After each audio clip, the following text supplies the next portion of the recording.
a todos, a todas. Bueno, espero que donde estén se encuentren muy bien. Bueno, esta pequeña intervención de 8 o 10 minutos tiene como propósito reflexionar sobre las posibilidades que nos ofrece el archivo en la era digital. Y yo quería, más que hablar de los usos y las posibilidades, comenzar planteando un contrapunto entre la imagen del archivo de la era estatal, el archivo construido por el Estado, el archivo oficial, y armar un contrapunto, les decía, con el archivo de la era digital. Y para eso quería mostrarles dos imágenes que van a poder ver ahora aquí en pantalla. La primera tiene que ver con el archivo estatal, ¿no? Como pueden ver en esa imagen, que los invito también y las invito a detenerse un segundo en ellas, a pausar este video y a poder observarlo con algún detalle. Es la idea de un espacio que está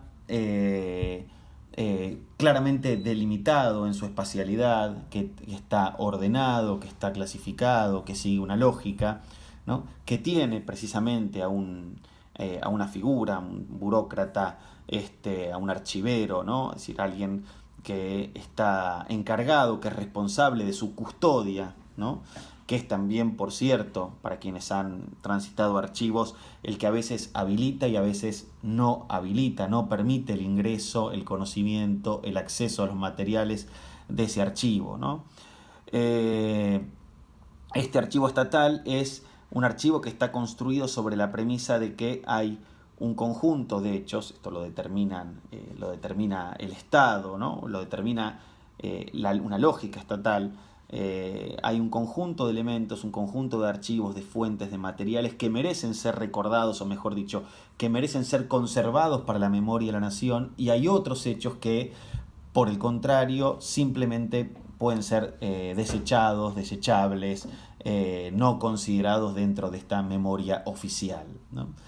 Fíjense, ¿no?, que está, como decía en la imagen, claramente organizado, establecido, clasificado el material, ¿no?, para su consulta, y ese orden remite a una lógica que es de la que estoy tratando de dar cuenta. Y por otro lado, la siguiente imagen, van a ver, tiene una particularidad que se puede pensar, se puede recuperar en clave de lo que Walter Benjamin clasificaba o identificaba con el mito epistemológico que organiza el trabajo del historiador. La imagen que ustedes tienen ahora frente a sí es la imagen de un trapero que se encuentra absolutamente rodeado de retazos de telas que han sobrado, de cortes que han sobrado, y Benjamin dice precisamente que son esos retazos los que mejor metaforizan la idea o el mito epistemológico de que en la historia no hay ningún hecho que merezca ser descartado a priori, y que con cualquiera de esos retazos uno puede construir una nueva narración, una nueva historia, un nuevo relato. Esto me parece interesante para contraponer, decía, las dos imágenes, una del archivo estatal, claramente organizado, clasificado, ¿no?, siguiendo una lógica, y la otra, ¿no?, la de un conjunto de elementos, llamémoslo de fuentes, ¿no?, que están disponibles para que nosotros podamos construir a partir de ellas nuevos relatos, nuevos argumentos, nuevas formas y vías para enseñar o transmitir, ¿no?, las enseñanzas de las cuales somos responsables en las escuelas. Este contrapunto me sirve a mí para pensar un poco algunos desafíos de los archivos en la era digital. Claro que todo lo que aparentemente tiene un costado negativo también tiene un costado positivo. El archivo en la era estatal tenía y de alguna manera nos garantizaba, a pesar de que esa selección de fuentes era una selección arbitraria, una selección que desconocía todo un conjunto de experiencias, saberes, conocimientos populares, por lo general, también tenía la virtud de que podía conservarlos, de que garantizaba su conservación a lo largo del tiempo. Hoy podemos consultar archivos en papel, ¿no?, que han sido custodiados por el Estado a lo largo de los siglos, ¿no? En el caso de la Argentina, por lo menos, tenemos archivos disponibles desde los tiempos de la colonia, de Argentina y de otros países de América Latina, desde los tiempos de la colonia, es decir, por varios siglos, y al mismo tiempo tenemos serias dificultades de conservación de los archivos en la era digital. Es decir, que por un lado el archivo de la era estatal tiene una cierta confiabilidad o de perdurabilidad a lo largo del tiempo, y el archivo digital, en cambio, es mucho más difícil de conservarse. Por otro lado, los archivos en la era digital están sometidos a una mucho más fuerte política de vulnerabilización de los datos, de la información, del acceso a los mismos. Y les cuento una breve anécdota. Hace relativamente poco un colega que trabaja con bibliotecas norteamericanas que consultan los materiales de Claxo. Ustedes saben, Claxo tiene uno de los repositorios en ciencias sociales más importantes del mundo, y el más importante en términos de Latinoamérica y el Caribe.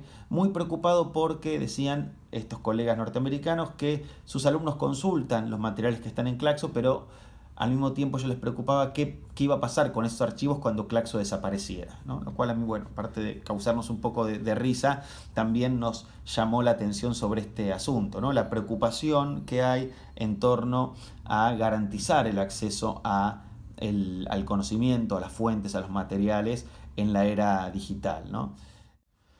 Tres posibilidades entonces para poder pensar el uso de los archivos en la era digital. La primera es la capacidad que nosotros tenemos y nosotras tenemos de poder construir archivo, ¿sí? No solamente de ser usuarios de los archivos, es decir, de colocar en Google aquello que nos interesa o en los buscadores que utilicemos que nos interesa buscar, sino también de poder construir sitios para alojar nuestros conocimientos, nuestras experiencias de nuestro paso por la escuela, ¿sí?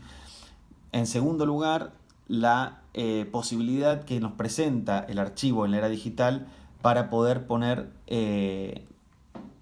o para poder construir colaborativamente con colegas de otras nacionalidades, de otras geografías o que provienen de otros tipos de experiencias, una memoria de la escuela que pueda ser recuperada en una clave más regional, desmarcándose un poco de las perspectivas de las epistemologías, diría, forjadas en la clave o en la cantera de lo nacional. Es decir, no pensar los problemas vinculados a la enseñanza de las ciencias sociales a partir de los archivos desde una mirada que recorta al territorio o al país en donde esa experiencia se inscribe, sino poder verla también en ejercicios comparados, en ejercicios que conectan naciones y geografías y regiones diferentes para poder pensar esos asuntos y enseñar esos asuntos desde una perspectiva más regional. Y la tercera cuestión es poder también producir materiales que puedan tener una circulación extraescolar, ¿no? La cultura escolar tiene la capacidad de permear, de trascender los marcos o los muros de la escuela para poder llegar a públicos más amplios. Hoy tenemos también la responsabilidad de construir archivos de experiencias que puedan ser diseminados, que puedan ser divulgados más allá de los espacios escolares. Creo que ahí hay tres y para eso están, por ejemplo, el uso de las redes sociales como soportes o como archivos que puedan contribuir a construir esas estrategias de difusión. Entonces, construcción de archivos, no solamente el uso del archivo, sino la posibilidad que nosotros tenemos de, por ejemplo, construir blogs. Pueden buscar en internet, hay cientos de blogs de escuelas donde cuentan la memoria de la escuela, la historia de la escuela. Bueno, buscar a partir de eso nuevas estrategias para la conservación de la memoria escolar. 2, el trabajo cooperativo con otros colegas en torno a algunos tópicos específicos, por ejemplo, la enseñanza, cómo se enseña una guerra en Latinoamérica, para poder comparar y cotejar, ¿no?, las características que tiene la enseñanza en diferentes países de esos acontecimientos puntuales y construir una mirada transregional o transnacional, ¿no?, y en clave regional de esas enseñanzas. Y en tercer lugar, utilizar las redes sociales, ¿no?, como una estrategia para la difusión de esos objetos culturales que nosotros estamos construyendo diariamente en la escuela. Esta ha sido una intervención muy breve, les agradezco el tiempo, la atención y por supuesto estoy muy atento a sus comentarios, ideas, sugerencias para también seguir en ese intercambio, en ese diálogo, nutriéndonos unos de otros y de otras para poder construir esa escuela que nos preocupa, esa escuela que nos compromete, que es una escuela que recupera la historia, las historias locales, las historias nacionales, pero que también es una escuela que desde la perspectiva de las ciencias sociales quiere pensar los problemas en una clave regional. Muchísimas gracias.